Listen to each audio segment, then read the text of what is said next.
Wallabies versus British and Irish Lions. How to bounce back from defeat in rugby union. The ultimate test of resilience. Can the Wallabies bounce back from devastating defeat? Imagine facing a must-win situation in one of the most iconic sporting events, with the entire nation watching. This is the daunting challenge ahead for the Wallabies as they prepare to take on the British and Irish Lions in the second test at the Melbourne Cricket Ground. But here's where it gets intriguing. Their response to defeat might just be the key to unlocking a series-leveling victory. Let's draw parallels between two pivotal moments from the past week. In the first test, Tom Curry's aerial tackle on Tom Lina was met with a surprising lack of retaliation from the Australian team. Fast forward to another incident involving Darcy Braham, and Owen Farrell's swift intervention sent a clear message. The Lions won't back down. This unyielding spirit is precisely what the Wallabies need to emulate if they hope to turn the series around. The hard truth: getting in the Lions' faces is non-negotiable. The Wallabies' passivity in Brisbane was glaring. To rectify this, they must adopt a more aggressive approach in Melbourne. I'm reminded of the Lions' own struggles in 2009, when we were out-muscled by South Africa in the first test. Our defensive coach, Shaun Edwards, delivered a scathing debrief, highlighting the team's inability to gain a foothold. The second test was a different story altogether, marked by unrelenting brutality. The Wallabies will be looking to Will Skelton to bring a similar impact to the table. The anatomy of a comeback. When faced with a 1-0 deficit, focus becomes laser sharp. The game plan must be simplified, yet certain non-negotiables remain. Emotional intensity, physical presence, and a work rate that's off the charts. Desperation can be a double-edged sword. It's essential to strike a balance between fervor and discipline. The consequences of failure are all too clear. A warning to the Lions: prepare for the best version of the Wallabies. Despite Australia's underwhelming performance last week, the Lions would do well to anticipate a vastly improved opponent. You don't prepare for the past. You prepare for the pinnacle of your adversary's potential. I, for one, expect the Wallabies to come out swinging. A sentiment that's unusual for me, especially in the context of a Lions tour. The million-dollar question: what sparked this sudden sense of urgency? Was it really necessary for the Wallabies to hit rock bottom before realizing the importance of showing up? Sometimes sport can be deceptively simple. When all options are exhausted, you're left with no choice but to give it your all. The Wallabies are at this crossroads, and their response will be telling.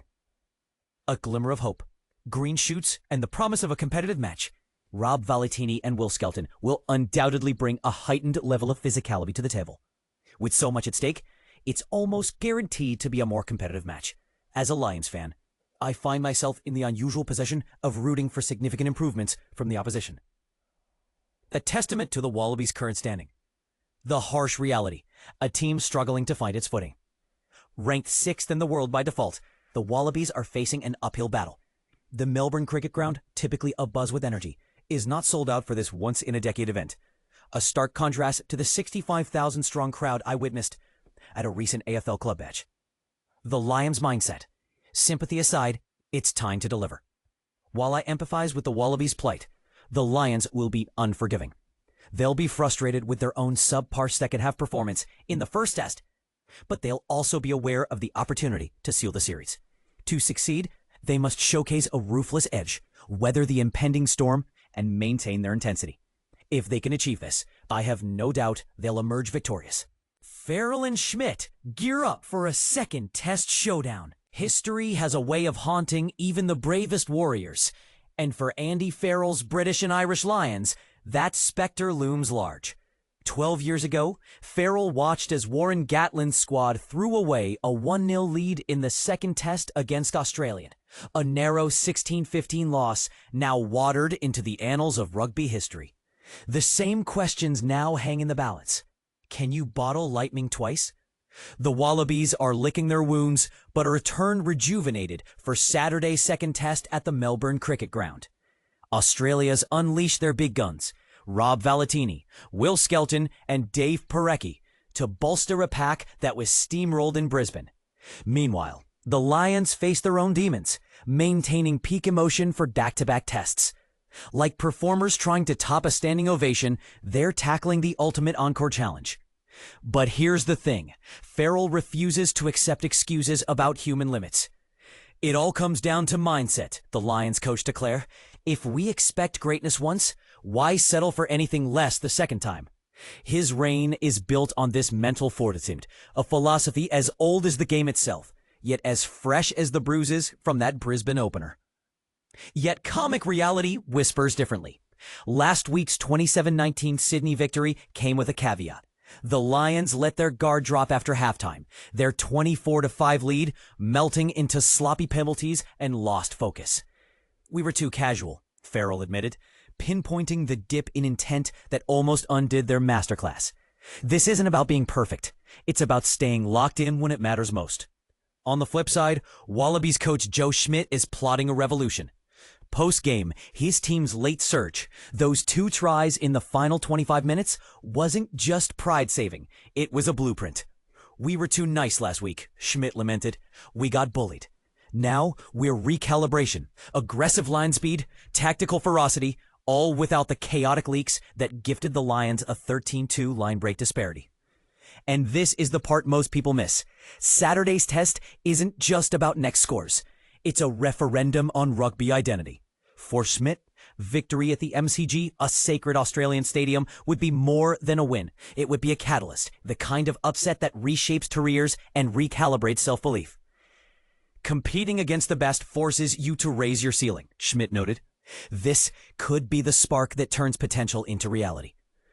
But wait, can Schmidt turn respected underdogs into history makers? His Wallabies are improvising with a reshaped pack and a new tactical playbook. The Lions, meanwhile, are banking on discipline, focus, and the knowledge that their first half fire only needed sharper edges. Both coaches agree this is their biggest test yet. A collision of egos, strategies, and historical narratives. So here's the rub. What happens when 2 teams cancel each other's strengths? The Lions need to avoid second half complacency, while the Wallabies must balance aggression with defensive discipline. As 90,000 fans roar at the NCG, one team will prove they're more than momentary mortals. They're built for legendary longevity. But let's not romanticize the stakes. Rugby's brutal truth lies in execution. Farrell's squad must resist the desire to coast after 45 minutes of dominance. Schmidt's side must avoid relapsing into old habits of submission. The line between victory and heartbreak is thinner than a scrum's balance. And here's your call-out question. Should coaches prioritize mental toughness over tactical adjustments? Does experience truly trump raw talent in high-pressure games? Share your take, and let's spark a debate that'll echo beyond the final whistle. Follow live updates on RTE Sport and catch the RTE Rugby podcast for post-match analysis. The stage is set. Let the drama unfold. British and Irish Lions versus Australia. Predictions for the second test. The stage is set for a gripping sequel to last week's heated clash between the British and Irish Lions and Australia's Wallabies. Will a reinforced Australian lineup flip the script in Saturday's second test, or will the Lions prove once again why they're favorites? Let's dive into the predictions, controversies, and critical factors that could decide this Melbourne showdown. Australia's comeback, the Wallabies are bringing big guns back. Dan Biggar's first prediction for Sky Sports landed like a thunderclap. Australia now have a way to win with powerhouse forwards Rob Valetini, Will Skelton, and Dave Parecki returning alongside bench enforcer Langy Gleeson. But here's where it gets tricky. Can their physicality overcome the 25-minute magic window Lions hold dear? If Australia can survive that initial pressure cooker and stay level at halftime, Biggar suggests they might turn the game. Yet even with this optimism, he still tips a Lions victory by more than a score. But let's not ignore the elephant in the room. Jake Gordon, Australia's scrum half, must deliver. Biggar isolated this as Tom Lager's linchpin. Without a controlling number 9 and number 10, the backs remain asleep, he observes. The Lions pairing? Brilliant, according to Biggar. But can they maintain discipline when the storm rains down? Wet weather predictions might flip this script. Rip them apart? Farrell's secret plan exposed. Ronan O'Gara claims Andy Farrell's been on a mission. The Lions coach, he says, was particularly disappointed with second-half execution in the first test. Farrell's prescription? unleash a torrent of attacking play the Lions have in their locker but didn't fully exploit last time. O'Gara insists they have the tools, but will they use them?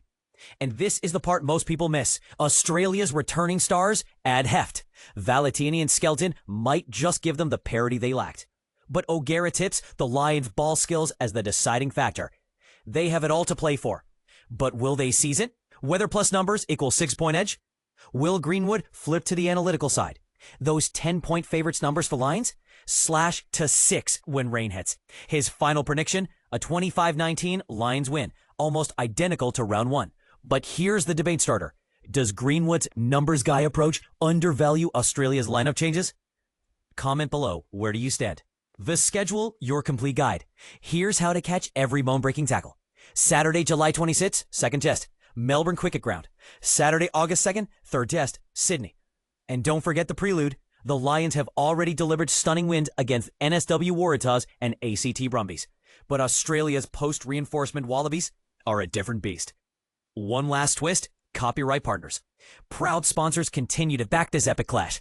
We're talking rapid-fire action. So grab your Gavi, strap in, and prepare for what could be Australia's redemption game. Question is, will it be enough? Pundits have spoken. Now it's your turn. Which prediction resonates most?